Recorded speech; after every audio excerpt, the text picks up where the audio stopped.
The story begins with the sound of boots crunching against the dirt road. A young girl, Emma, clutches her worn-out backpack as she walks home from school. She's only 12, her hair tied neatly in braids, but her eyes carry the quiet sadness of someone who's been carrying too much for her age. 3 older boys follow behind her, mocking her farm clothes, calling her names, and laughing cruelly. She doesn't respond, she just keeps walking faster, praying they'll lose interest. But this wasn't the first time, and deep down, Emma knew it wouldn't be the last. Her mother, Sarah, waited on the porch of their small farmhouse. To outsiders, Sarah looked like any hard-working single mom, her jeans dusty from the fields, her hands rough from years of farm work. What no one knew was that Sarah had once been an elite army sniper, trained to survive the toughest missions.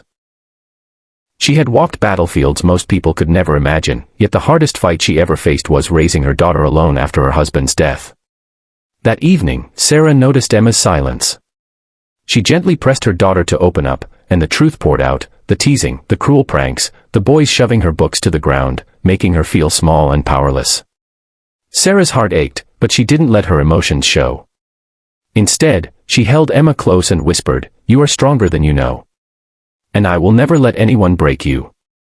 The next day, things escalated. Emma's classmates spread lies about her, mocking her family for being poor farmers. By the time school ended, the bullies cornered her near the fence line and pushed her into the dirt.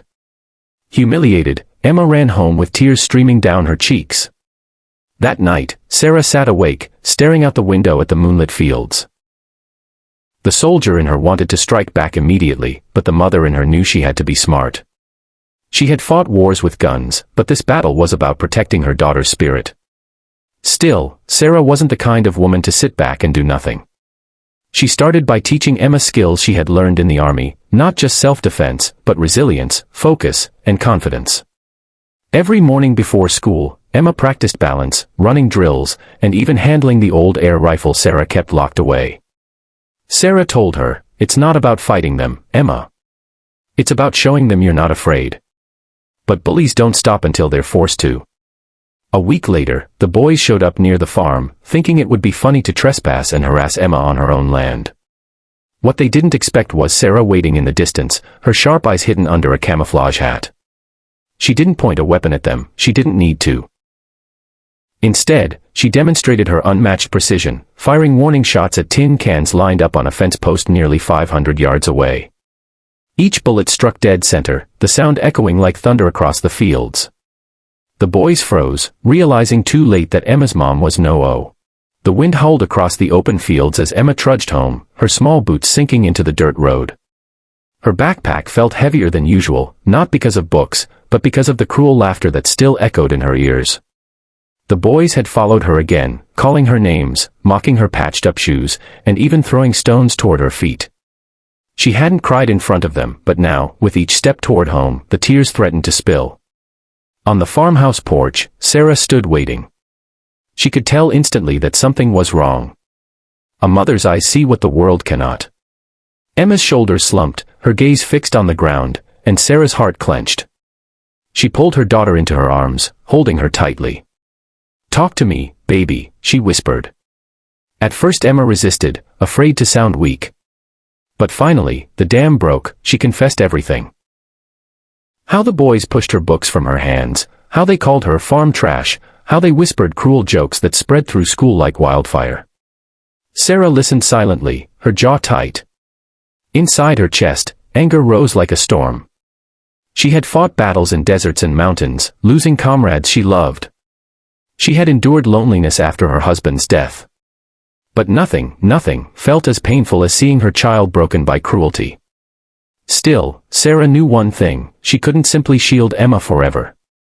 She had to prepare her, teach her to stand strong, the way she had once been trained to face enemies on the battlefield.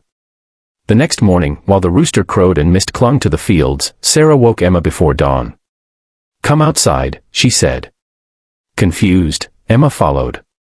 Sarah handed her a length of rope and showed her how to climb and balance on the barn fence. She taught her breathing exercises soldiers used to stay calm under fire. She even showed Emma how to handle the old air rifle, emphasizing safety first. "It's not about hurting anyone," Sarah explained. "It's about learning focus. learning that you're in control. Day by day, Emma grew stronger. She started walking taller, running faster, carrying herself with quiet confidence. Sarah also reminded her of kindness, that strength was not about making others afraid, but about never allowing cruelty to define you. Slowly, Emma's laughter returned, her eyes shining brighter with every passing week. But bullies are rarely quick to give up. One Friday after school, the boys cornered Emma behind the gym. They shoved her against the wall, sneering.